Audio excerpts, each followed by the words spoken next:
Hey guys, it's Bill from Linden, Tennessee. So I think as of this weekend, I've done everything I can do to this. I've got my list of do this before you paint it, and it's all checked off.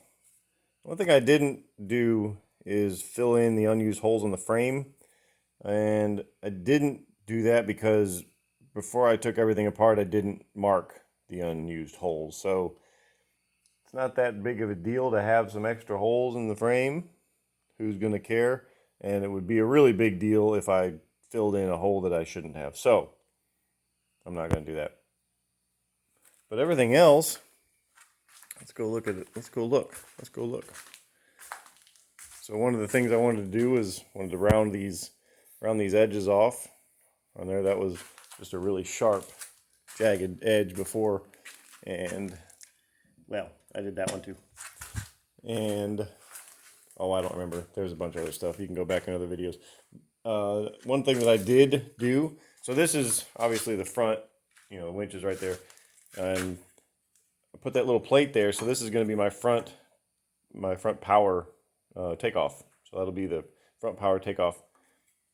And then I drilled some holes right there on the side. And that's where these little dudes will come through. So the power will come in from the battery and contactors and all that stuff. And then it'll just go through like that, go through a little passover, and then there'll be a cable that comes along on the out here, and I'll have like some clamps that'll hold it, and it'll just go up to that little junction I just showed you. So that's pretty cool. And another thing that has just been, man, I have racked my brain on this guard for these coolant lines. And I don't know if I'm 100% sold on this, but that's how it's going to be. Because this is very solid, so it's not going anywhere. I welded this rod. This is solid. What is it? 1/2 inch rod. Welded that to a piece of angle because I wanted it on the inside of this. That way, if something does hit this, it'll pull against the bolts, of course, but it'll be pushing against this structure. So, yeah, I'm going to think on this for a little bit, but I may end up putting a little piece that goes down also. I don't know, just for a little bit extra, or maybe one that goes right here in the middle. But anyway, that's how that turned out. I think it turned out pretty good.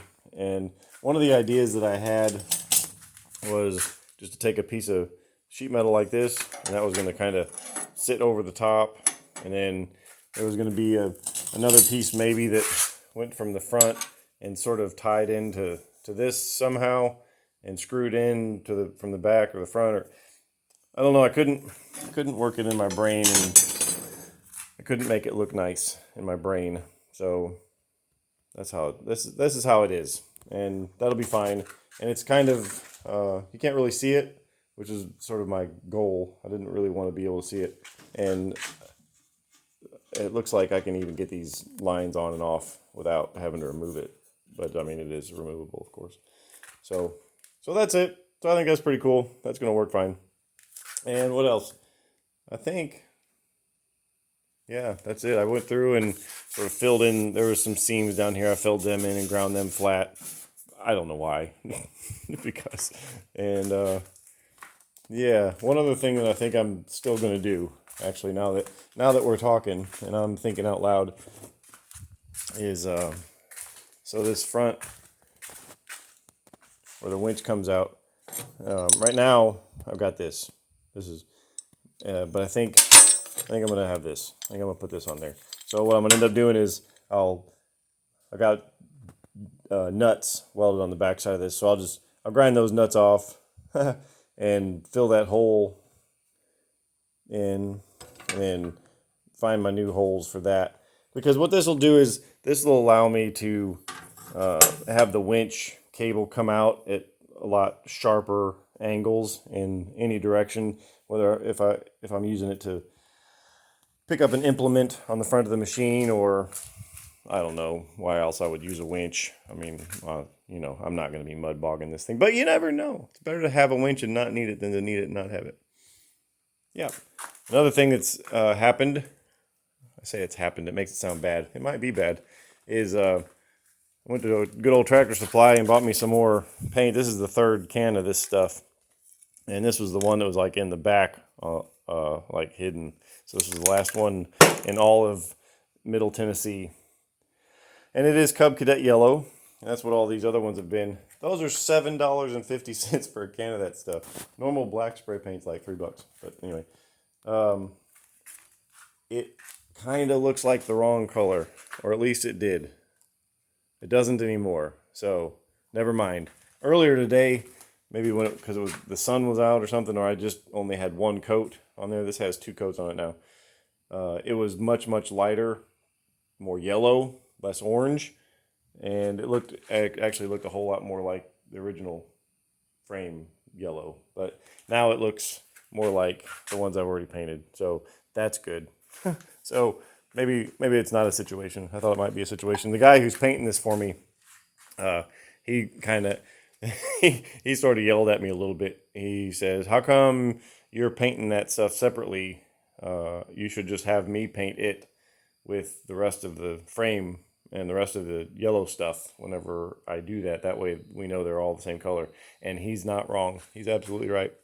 That's what should have happened. And the paint that he's using is it's just in a little pint or quart tin. It's the same stuff, same manufacturer. So being that this is Cub Cadet orange, or sorry, Cub Cadet yellow, hoping that they have a standard that they have to maintain so that the colors will match. So his Cub Cadet yellow and my Cub Cadet yellow in aerosol will be the same. Yeah. Let's see. These are just the last of the parts to paint. Little brackets for the brakes. I went ahead and welded. I don't remember if I had done this before, but I welded that. This is the bottom of the back half, so that's where the PTO connects. And I'm sorry, not PTO, the three-point actuator. Yeah, linear actuator connects right there. That's where the front of it connects, and then it goes up to the rest of the other stuff.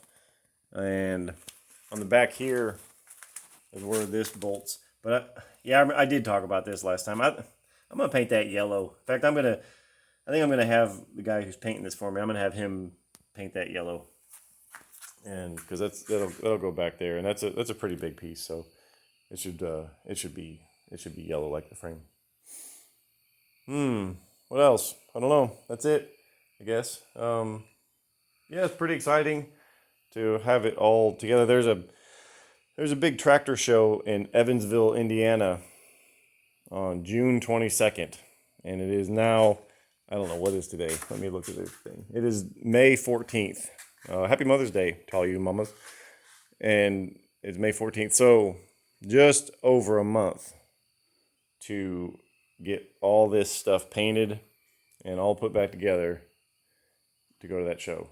And I will be crushed if I can't get it done, because I could have just waited on taking this apart and painted it until after the show, and then I would have had it there. But I'm in it now, so it's going to happen, by golly. Well, I think that's it. Yeah, I don't know. I think that's all. I'm still working on doing these input shafts, and so on the other side of this, like I said before, I'll go through this whole thing, how this all works when I go to put it together. But so this is just regular mild steel rod, and then it's got a coupler that goes to the input shaft of the transmission. And the input shaft of the transmission is crazy hard, really hard. I bought some carbide end mills because I was wanting to, just turn down a keyway in there, and instead of just having a friction fit on this coupler, it would be keyed. So, well, that's not going to happen. So what ended up having to happen is I'm going to take my angle grinder, my cutoff wheel, and I'm just going to cut an 1/8 inch keyway in the input shaft, and then I'll just what do you call it? Wherever you cut a keyway on the inside of this, I'll do the same. What's that word? I don't know what that word is. I can't think of it. Anyway, it'll come to me after I stop the video.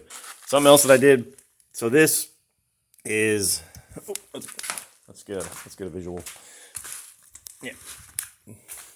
So this is the junction block from the motorcycle for my brakes, and this would have been mounted on the forks or something, or the front fender or something, I don't know.